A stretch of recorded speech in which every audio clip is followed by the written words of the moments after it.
입니다. 민족 고유의 명절인 추석 어떻게 기쁨으로 보내고 계십니까? 한숨으로 보내고 계십니까? 연휴가 상당히 길지요. 긴 연휴가 어떤 분에게는 절호의 찬스가 되어가지고 공항에 발 디딜 틈이 없이 빽빽하게 해외로 여행을 가는 분들도 계시고, 이런저런 이유로 명절이 참 분주합니다. 쉬지만 쉬는 것 같지 않은 분도 있고, 또 쉬는 게 너무나 꿀맛 같은 분도 계실 것입니다. 아무튼 어쨌든 이유가 어쨌든 이런저런 상황으로 차이는 있겠지만 명절은 기쁜 날입니다. 축제의 날이고 잔치의 날입니다. 잔치하는 시간들, 과거에는 그게 구분이 많이 됐는데 명절과 명절이 아닌 날, 현대로 올수록 구분이 잘 안 되죠. 이유가 뭘까요? 그만큼 우리가 잘 먹고 잘 산다라는 증거입니다. 먹고 살기 어려울 때는 명절이 유별나고 특별한 음식과 옷과 여러 가지들이 있었는데, 이제는 365일 명절이니까 설인들, 추석인들 그것 갖고 오히려 귀찮음을 느끼는 사람들조차 있습니다. 참 우리가 얼마나 잘 사는지 여러분 이럴 때 더 감사해야 할 것입니다. 잔치 중에 최고의 잔치가 어떤 잔치일까요? 아마 천국 잔치가 아닐까요? 저와 여러분 우리 모두는 천국 잔치에 참여할 자들임을 믿으십니까? 믿으세요? 안 믿으세요? 오늘 우리가 이 천국 잔치를 소망하며 살아가는 믿음으로 감사하고 찬양하고 하나님께 감격할 수 있기를 바랍니다. 우리에게는 천국이 있습니다. 어떤 천국요? 우리의 천국은 어떤 곳일까요? 불교에서 말하는 천국은요, 대부분 종교들이 천국을 얘기하는데 불교에서 말하는 천국은 뭐라고 합니까? 극락이라고 그러잖아요. 극락. 극락이라는 말은 무슨 뜻이냐면은 모든 고통이 사라진 것입니다. 불교는 기본적으로 이 세상을 고통의 땅으로 해석을 하고 있어요. 왜 이 땅이 고통의 땅이냐? 인간들이 욕심을 가지고 있기 때문에. 그래서 욕심이 없는 세계가 극락이다. 욕심 없는 세계를 열반이라고 그러는 겁니다. 니르바나라고 하는데, 그곳이 천국 극락인데, 그래서 욕심이 없기 때문에 아무것도 없다. 무상무념. 불교에서는 도통한 스님들이 아무것도 없다. 무상무념. 그게 천국이다. 천국에 이르렀다라고 얘기하는 겁니다. 결국 우리가 볼 때 불교의 천국은 허무함입니다. 아무것도 없어요. 허무함이에요. 도교의 천국은 한가함입니다. 신선도에 의하면 정자나무 아래 바둑 두는 노인들, 낮잠 자는 사람들, 그 옆에 차 끓이는 아이들, 소녀들, 참 지루하고 따분해요. 맨날 가도 아무 하는 게 없어요. 이게 도교나 유교는 아예 그런 개념이 없고요. 우리 민족 속에 흘러내려오는 천국에 대한 개념이 상당 부분 차지합니다. 요즘 한참 우리를 위협하는 이슬람교, 이슬람의 그 꾸란에 보면 천국이 4단계가 있다고, 혹은 10단계 있다고 얘기하기도 하고, 4단계, 일반적으로 4단계를 얘기를 하는데, 그 천국을 가면 각종 샘이 흐르고 과일나무가 무성한데 침대에 누워서 손이 딱 닿는 곳에 맛난 과일이 있어서 이걸 아무렇게나 따 먹어도 된다라고 천국을 묘사합니다. 꾸란 56장에. 또 낙원에는 썩을 일이 없어서 썩지 않는 물이 흐르고 하천과 맛이 변하지 않는 우유가 있고 달콤한 술이 흐르는 하천이 있대요. 그게 꾸란이 얘기하는 겁니다. 재미있는 건요, 이슬람교에서는 이 세상에서 그 많은 것들을 낙원에서는 아무 거부감 없이 지장 없이 해도 된다, 할 수 있다라는 겁니다. 무슬림들이 술 마십니까 안 마십니까? 무슬림들 술 안 마시잖아요, 그죠? 아니 못 마시게 돼 있어요. 몰래 마시긴 하지만 못 마시게 돼 있어요. 근데 이들의 교리에 하면 천국 가면 술이 많이 있다는 거예요. 그 마음대로 먹어도 된다는 거예요. 술을 마음대로 먹어도 된다. 알라를 믿는 이슬람의 알라를 믿는 사람들은요, 천국 가면 전부 33살이래요. 다 언제 죽었든 천국 가면 다 33살. 33살로 천국 가는데 4단계가 있다고 그랬잖아요. 어느 단계 갈지도 모르고 어떻게 갈지를 정확하게 모르는데, 그래서 무슬림들은 구원의 확신이 없습니다. 그런데 딱 구원의 확신이 있는 게 하나 있어요. 지하드로 순교한 샤히드. 지하드라고 얘기하는 성전입니다. 그들의 요즘 우리가 많이 보는 테러죠. 자폭 테러하는. 성전을 통해서 알라의 이름을 높이고 죽은 사람들. 그래서 이 사람들은 테러할 때 꼭 뭐라고 외쳐요? 알라후 악발 그러거든요. 알라가 위대하다. 그걸 외치고 죽는데, 그러면 제일 높은 천국 올라가 가지고 72명의 처녀와 함께 산대요. 근데 그 72명 가운데 70명은 그 사람을 위해서 알라가 특별히 급하게 만든 아가씨들이고, 둘은 어디냐면 세상에 사는 동안에 자기 마음에 드는 사람 2사람은 데려갈 수 있대. 그래서 72명의 여인과 함께 사는, 말이 안 돼. 제가 이런 얘기를 왜 하는 거 하니까, 오늘 10월 17일 날 이 장소에서 우리 이슬람 무슬림들을 전도할 수 있는 세미나를 하거든요. 여러분 시간 되시는 대로 한번 와보시면 좋을 것 같아요. 아주 전문가들, 교수님들 다 동원해가지고 전문가들이 와서 10월 17일 금요일 2시부터 6시 이 장소에서 세미나 있습니다. 우리 엘리베이터에도 붙어 있는데, 이슬람이 지금 한국 사회, 특별히 한국 교회를 향해서 엄청난 힘을 쏟아서 전도하고 있어요. 한국인들 가운데 무슬림으로 넘어가는 대부분이 교회 다니는 성도들입니다. 말이 안 되는 그런 교리를 가지고 있는데 우리가 모를 뿐이지요.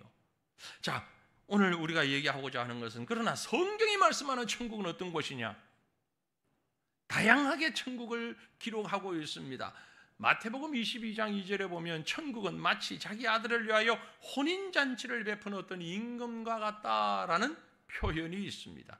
천국은 잔치하는 거예요. 마태복음 25장에도 보면 처녀가 신랑을 맞이하는 잔치로 천국을 비유합니다. 시편 23편에 보면 주께서 내 원수의 목전에서 상을 베푸셨다. 많은 음식이 있는 그 상을 베풀어 주셨다. 요한계시록에 보면 어린 양의 혼인잔치다. 한마디로 성경이 얘기하는 천국은 여러 곳에서 있는데 가장 많은 것이 잔치라는 표현이 있습니다. 그래서 이 천국을 이 땅에서 보여주는 곳이 있는데, 그곳이 어디냐? 바로 교회다라는 거죠. 교회는 날마다 모일 때마다 천국 잔치를 하는 곳입니다. 영적인 잔치가 있는 곳입니다. 불신자들이 가끔 그런 얘기를 하죠. 예수 믿는 사람들 무슨 재미로 살아? 이런 얘기 들어보셨어요? 안 들어보셨어요? 들어보셨죠? 전 많이 들었습니다. 예수 믿는 사람들 무슨 재미로 살아? 그 사람의 말 뒤에는 아주 유흥, 타락, 술, 담배 이런 것들을 안 하고 무슨 재미가 있어? 이런 얘기일 거예요. 근데 저는 반문합니다. 예수 안 믿는 사람은 세상에서 무슨 재미로 살지? 여러분, 불신자는 세상에서 무슨 재미로 살까요? 썩어지고 없어지고 타락하는 것, 거기에 재미에 빠져 있잖아요. 정말 우리가 느끼는 천국의 기쁨을 그들은 알까요? 우리 주일마다 느끼는 천국 잔치의 기쁨을 불신자는 알까요? 모를까요? 예배드리러 교회 나오는 사람들 가운데 초상집처럼 생각하고 오는 분들이 많이 있어요. 음식을 오해한 겁니다. 거룩을 오해한 겁니다. 거룩 하다가 너무 거북해요. 그건 거룩 아닌데, 교회를 나오면서 마치 지옥에서 출장 나온 사람 같은 얼굴을 하고 있는 사람이 있어요. 있는 인상을 다 쓰고 누구를 보면 웃으면 맞을 것처럼 아주, 그건 진정한 성도의 모습 아닙니다. 여러분, 예수 잘 믿는 사람은 표가 납니다. 어떤 표가 납니까? 얼굴이 밝아요. 웃어요. 왜냐하면 신앙생활 자체가 잔치하는 삶이고 교회가 잔치하는 곳이기 때문에 그렇습니다. 더구나 예배는 거룩한 잔치가 열려지는 현장입니다. 기쁨의 잔치요, 은혜의 잔치요, 말씀의 잔치요, 성령의 잔치요, 이 땅을 살아가면서 받는 모든 축복의 잔치, 그게 바로 교회며 예배인 줄로 믿으시길 바랍니다. 이 잔치를 하기 위해서 우리에게 주어진 내용물이 있는데 그 내용물이 뭐냐면 은혜라는 거예요. 성도들이 은혜를 알기 때문에 기뻐하는 겁니다. 은혜라는 말이 헬라어로 카리스라는 말인데 이 말의 원뜻은 기뻐한다라는 뜻입니다. 아이고 은혜 많이 받았습니다. 그런데 얼굴이 꽉 찌그러지면 그건 은혜가 아니에요. 은혜를 받으면 받을수록 얼굴에 기쁨이 있고 감사가 있는 겁니다. 기독교는 그러므로 기쁨의 종교입니다. 잔치의 종교이기 때문에 기쁨의 종교예요. 하나님과의 바른 관계 속에서 오는 행복과 기쁨, 그게 바로 신앙 생활인 것입니다. 교회 와서도 한숨 짓고 사는 사람들 예수 잘못 믿는 거라고요. 그러니까 웃는 연습 좀 하세요. 예?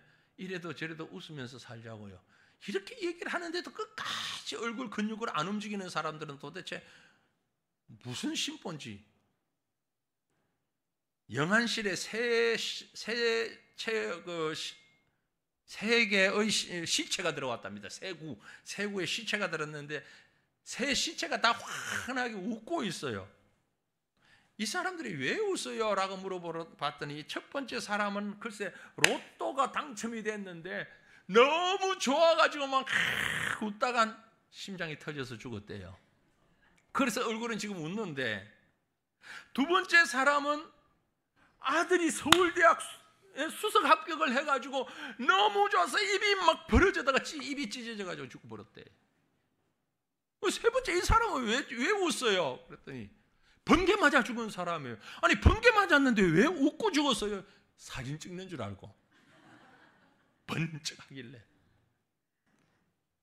이러나 저러나 웃으면서 좀 살아야 되는데 우리 너무 웃음에 인색해졌어요.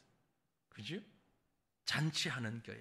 오늘 우리 명절을 맞아서 참 예배의 자리에 이렇게 지키면서 나온 귀한 성도님들, 이 예배의 자리가 세상에서 구경할 수 없는 그 복된 잔치의 자리임을 믿고 기쁨이 회복되는, 기쁨이 충만한 그런 귀한 시간 되시기를 주님 이름으로 축원합니다.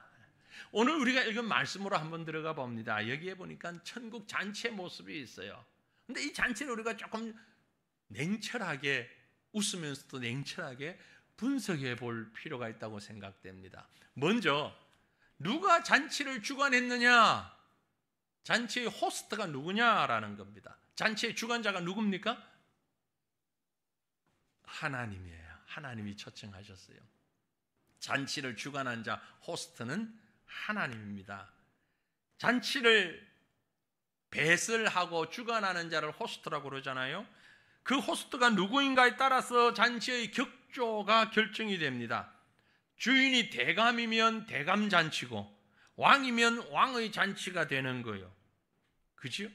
얼마 전에 미국에서 유엔 총회를 하고 미국 대통령이 저녁 식사를 초대했더니 145개국 정상들이 거의 다 모였다 그러죠. 별로 할 말도 없었대요. 밥 먹는 걸로 끝이었대요.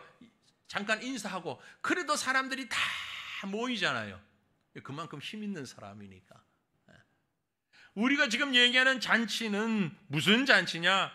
하늘 잔치예요. 왜? 하나님이 호스트니까. 하나님 잔치예요. 오늘 본문 15절에서 이렇게 말씀하고 있습니다. 함께 먹는 사람 중의 하나가 이 말을 듣고 이르되 무릇 하나님의 나라에서 떡을 먹는 자는 복되도다. 그래서 이 잔치가 하늘 잔치라는 겁니다. 하나님의 나라에서 떡을 먹는 사람 얼마나 복이 있을까? 복된 사람입니다. 하나님 잔치에 참여해서 하나님과 함께 먹을 수 있는 사람. 그래서 16절을 보면 어떤 사람이 큰 잔치를 베풀고 많은 사람을 청하였다라는 말씀의 기록이 바로 하나님이 여신 잔치를 비유하고 있다, 이렇게 해석할 수 있다는 것입니다. 하나님은 만물의 창조자시요 지금도 그 만물을 다스리시는 전능하신 우리의 주인이십니다. 그에게는 없는 것이 없고 불가능한 것이 없고 모든 것을 아시는 지혜와 능력이 있어요. 바로 그 하나님이 배설하시고 초청하신 잔치, 천국 잔치고 복음 잔치고 예배와 은혜의 잔치인 것입니다. 이런 하나님 나라의 잔치는 당연히 기쁨이 있지요. 감격이 있습니다. 흥분이 넘칩니다. 풍성함이 있어요. 그러나 하나님 나라 잔치의 가장 큰 특징은 많은 사람이에요. 모든 사람이 함께 참여한다는 것입니다. 그렇다면 오늘 말씀에서 잔치를 배설한 자가 하나님이라면 그 다음에 잔치에 초대받은 손님들이 누굽니까? 게스트가 누구예요? 잔치를 배설한 사람, 이제 초청받은 사람이 게스트잖아요. 16절에 보면 이르시되 어떤 사람이 큰 잔치를 베풀고 많은 사람을 청하였다고 그랬어요. 잔치의 생명은 많은 손님이죠. 많은 사람을 청했습니다. 손님이 많아야 잔치가 신이 나고 분위기가 오르는 법이지요.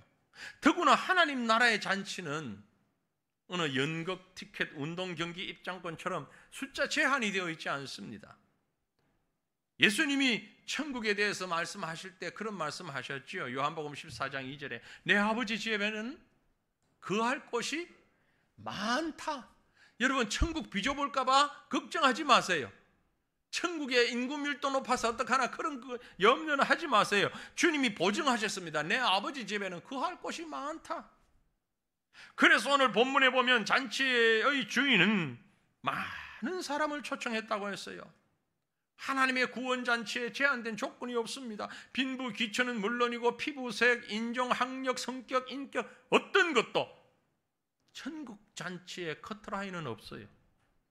그런데 문제는 초청받은 사람들 스스로 다른 기준을 가지고 이 잔치에 오지 않는다는 겁니다. 본문에 보면 여러 종류의 핑계꾼들이 등장을 하지요. 하나님의 초대를 거절한 사람들, 1차적 초대에 이미 응답한 사람들입니다. 그런데 살다 보니 현실적인 문제를 만납니다. 어떤 사람은 내가 가고 싶은데 밭을 사가지고 나가봐야 되겠다. 부동산 구입한 사람이죠. 그 부동산 관리에 얽매여서 하나님을 만나지 못하는 사람 많습니다. 또 어떤 사람은 말합니다. 소 5마리를 샀는데 가서 시험해 봐야겠다. 사업이 바빠서 장사에 매여서 예배는 안중에도 없습니다. 해야 할 일이 너무 많아요. 또 어떤 사람은 말합니다. 나는 장가 들어서 가지 못하겠다. 첫 번째, 두 번째 사람은 양해를 구했는데 세 번째 사람은 양해도 구하지 않습니다. 미안한 마음도 없어요. 양해해달라는 말도 없어요. 난 장가 들어서 가지 못하겠다. 결혼 생활, 가족과 함께하는 생활 중요하죠. 레저 생활 아주 중요합니다. 취미 생활 중요해요. 하지만 신앙, 교회 이것보다 그것이 앞서 있을 때는 문제라는 겁니다. 우리가 전도를 하다 보면 아주 쉽게 이런 예의 사람들을 만날 수 있습니다. 핑계나 변명을 자세히 들여다보면 정당성이 없어요. 밭을 사고 부동산 구입하고 계약하는 일 나중에 좀 더 꼼꼼히 살펴봐서 천천히 여유 있게 해도 됩니다. 매매가 끝난 다음에 그리고 더 이상 그걸 붙잡고 있을 필요도 없어요. 소를 사는 일 마찬가지입니다. 꼭 예배 시간에 잔치 시간에 해야 될 일은 아닙니다. 잔치 끝나고 와서 해도 아무 문제 없어요.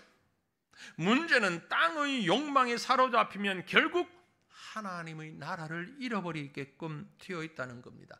우선순위가 뒤틀려버린 거죠. 영원한 세계, 신앙의 세계, 하나님의 나라가 보이지 않고 눈에 보이는 이 땅의 것이 더 귀하게 보이는, 뒤틀려서 그게 앞서 보이는 이런 현상인 것입니다. 무엇이 더 중요하고 무엇이 더 우선인지를 헷갈려 버리는 거죠. 이런 얘기가 있습니다. 항해를 하다가 폭풍을 만나서 어떤 사람들의 무리가 무인도에 가게 되었습니다. 다행히 약간의 곡식과 이 씨앗들이 있어 가지고서 이걸 심어서 땅을 일구고 심으면 농사를 지을 수 있는 정도 있습니다. 그래서 사람들이 마음을 모아서 땅을 일구고 이제 파종을 하려고 밭을 일구는데 밭을 조금 파다 보니까 이게 웬일입니까? 땅 속에 묻혀있는 금은 보화가 누가 묻었는지는 모르지만 너무너무 많이 있는 거예요. 사람들은 땅을 파다가 왜 땅을 파는지 목적을 잊어버렸습니다. 파면 팔수록 금은 보화가 나오니까 계속 파는 겁니다. 파다가 힘들면 있는 것 가지고 음식해서 먹고, 그렇게 하다 보니까 엄청난 보물을 캤는데 문제는 그 캐느라고 종자까지 다 먹어치워 버렸어요. 더 이상 먹을 게 없이 되었습니다. 엄청난 태산 같은 금은 보화를 쌓아놓고 한 사람 두 사람 굶어 죽어가기 시작했습니다. 세월이 흐른 다른 한 배가 그 섬에 도착해 보니 태산처럼 쌓여있는 보물더미 가운데 이곳저곳 수북이 쌓여있는 시체들만 있었다는 것 아닙니까? 세상을 향한 하나님의 초청은 오늘도 계속됩니다. 그런데 사람들은 우선순위를 잃어버리고 내가 지금 뭘 해야 되는지를 잊어버리고 눈에 보이는 향락에, 눈에 보이는 가치에 다 매몰되어 버렸습니다. 그런데 하나님의 초청은 이것으로 끝나지 않았습니다. 지속적으로 초청이 이루어집니다. 성경에 보면 오라라는 말이 어느 학자가 조사해 보니까 약 1900번이나 나온대요. 이 땅에는 지금도 이런 하나님의 초청이 이루어지고 있습니다. 가까운 곳, 먼 곳, 이미 복음이 들어간 곳, 미전도 종족의 땅, 우리 가정, 우리 이웃, 모든 곳에 복음이 전파되어야 하고 전파되고 있습니다. 이게 하나님의 초청입니다. 그래야만이 하나님의 잔치는 온전히 이루어질 수 있기 때문에 그런 것입니다. 그래서 바로 이 일을 위하여서 잔치를 만들어가는 또 한 종류의 사람들이 있습니다. 호스트가 하나님이고 많은 게스트를 불러왔는데 그들만 가지고 잔치는 안 되잖아요. 잔치에 꼭 필요한 사람들이 있습니다. 누구죠? 잔치를 위해 봉사하는 일꾼들, 볼런티어죠. 스태프들이죠. 일꾼들이에요. 잔치가 열려지면 그곳에 일하는 사람이 있어야 될 것 아닙니까? 볼런티어. 본문의 풍경 가운데 자칫 놓치기 쉬운 인물들입니다. 잔치집의 종들이죠. 본문은 이 진정한 주인공이 누구냐라고 했을 때 어쩌면 이 잔치집의 사람들을 꽉꽉 채워서 들어오게 하고 그래서 주인의 마음을 흡족하게 하는 그 종들입니다. 그런데 오늘 본문 성경을 보면 종들의 입은 마치 입이 없는 사람들처럼 전혀 불평이 없습니다. 초청을 해라, 불러라 그럽니다. 산에 나가라, 밭에 나가라, 들판에 나가라, 사람들을 불러라. 아무도 오지 않습니다. 또 나가라. 아니 왜 지난번에 나가서도 사람들이 안 왔는데 또 부르면 뭐합니까? 2번, 3번 불러도 안 오는데 또 가면 뭐합니까? 라는 반문도 불평도 원망도 한마디도 없습니다. 갑니다. 가서 본문 17절에 보니 종들이 말합니다. 잔치할 시각에 거청하였던 자들에게 종을 보내어 이르되 오소서 모든 것이 준비되었나이다. 오소서 모든 것이 준비되었나이다.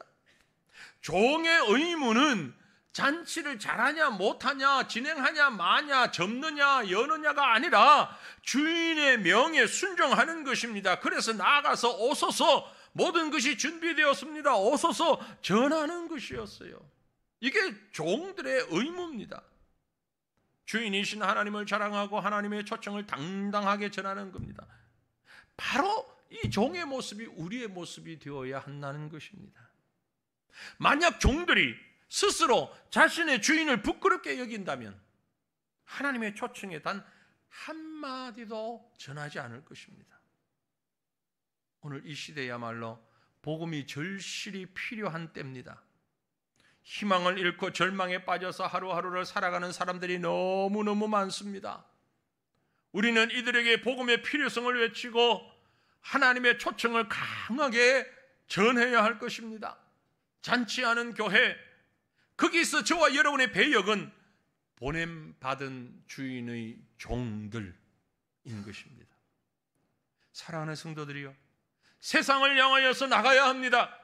우리가 진정한 그리스도인이라면 이 땅의 종으로, 선교사로 보냄받은 사람들입니다.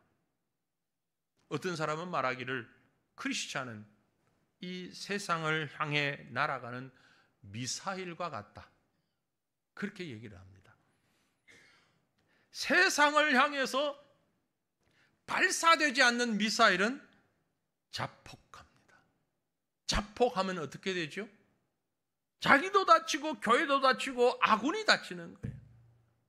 선교사를 영어로 뭐라고 그럽니까? 미셔너리라고 합니다. 이 미셔너리라는 영어 단어는 어디에서 나왔는가 하니 바로 미소라는 라틴어에서 나왔는데 그게 미사일이라는 단어와 어근이 같은 단어입니다. 선교사는 쏘아서 보내는 사람, 쏘아서 보냄을 받는 거예요. 교회로부터 불신 세상을 향하여서. 그럼 선교사만 그런가? 아니에요. 우리 성도가 그래요. 우리 성도는 교회에서부터 세상을 향해서 미사일처럼 나가는 겁니다. 오늘날 한국 교회가 병든 이유가 무엇이라고 여러분 생각하십니까? 왜 엄청난 속도로 발전하던 한국 교회가 갑자기 기가 꺾이면서 지금 후퇴하고 있는 이유가 무엇이라고 생각하십니까? Not going church. 나가지 않는 교회, 머무르 있는 교회, 세상으로 나가지 않고 아버지의 마음을 가지고 세상을 정복하지 않고 교회 안에만 머물러 있을 때 교회가 병들고 성도들이 병들어 간다는 겁니다. 교회 안에서 목에 힘주고 자리다툼하고 자기 주장하고 그런 교회는 병들기 마련이에요. 성도들이 뛰어놀아야 할 마당은 교회가 아니라 세상입니다. 우리가 힘껏 뛰어야 할 곳은, 우리가 고함 지르고 소리 내어야 할 곳은 교회가 아니라 직장이며 학교며 세상 한복판입니다. 그곳에서 우리가 소리를 내야 됩니다. 그곳에서 주의 백성으로, 하나님 백성의 모습을 드러내야 되는 겁니다. 날마다 잔치하는 사람의 모습을 드러내어야 하는 거죠.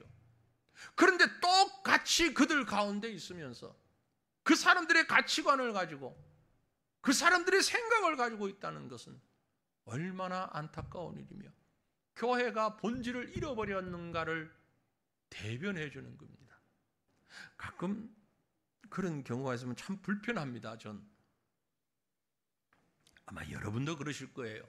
유명인 가운데, 최근에 없었으니까 제가 조금 편하게 얘기하십시오. 유명인 가운데 스스로 목숨을 끊은 연예인이라든지 이런 사람들이 있잖아요.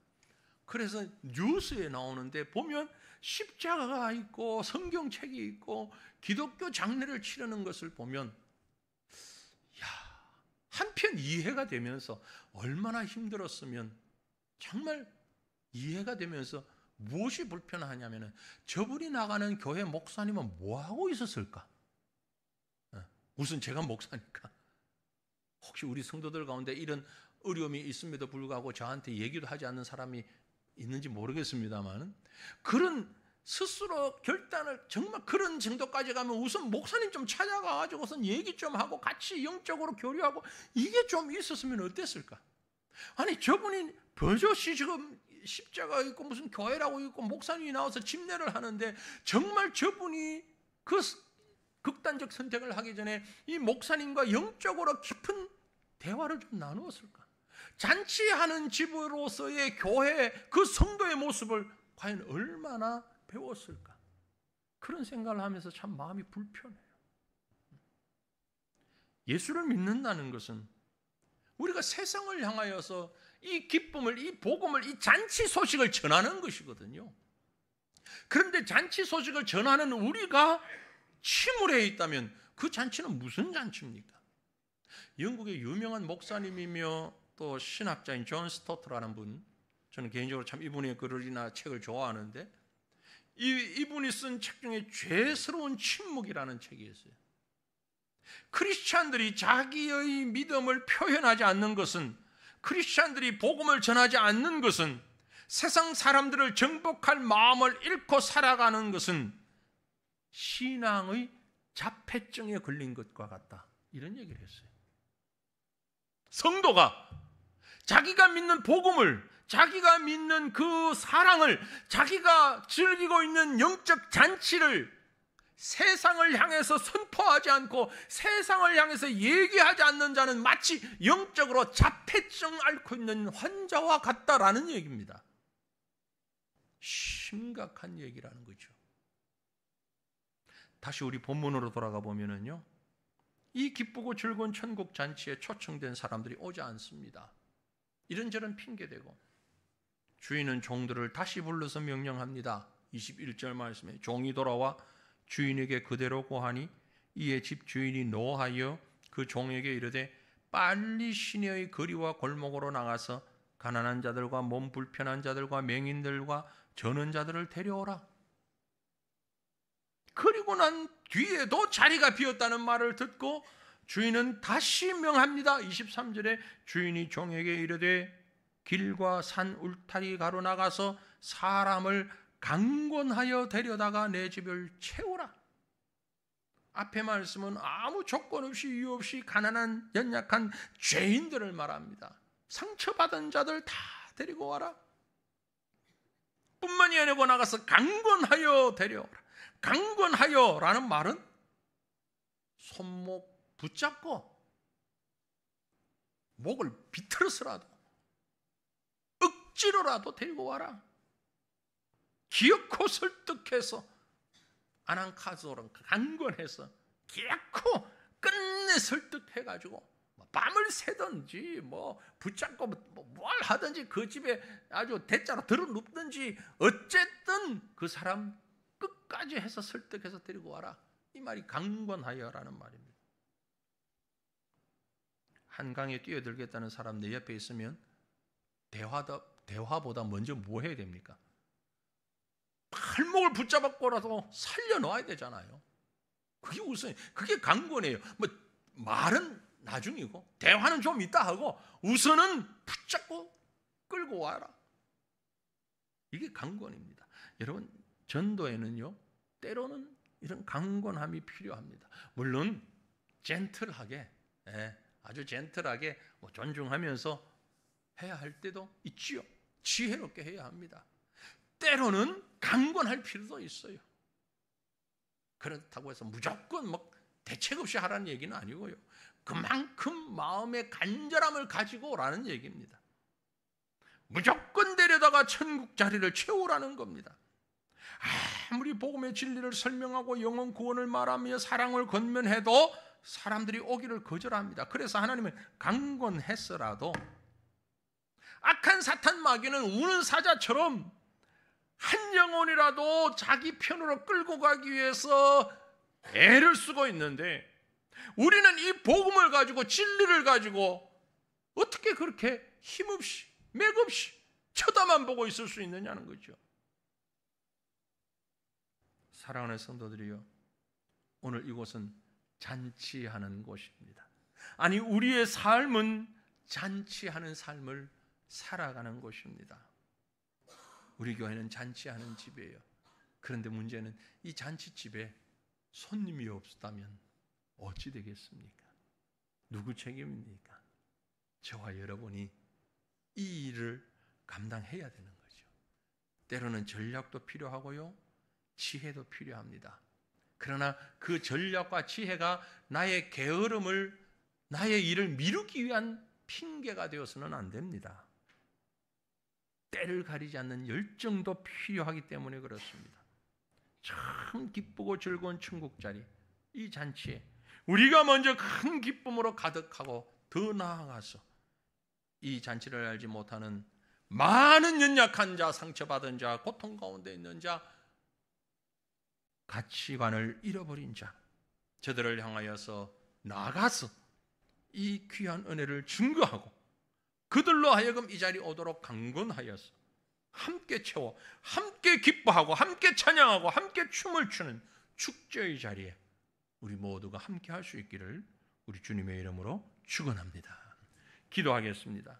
한 말씀을 기억하시면서 우리 함께 기도할 때에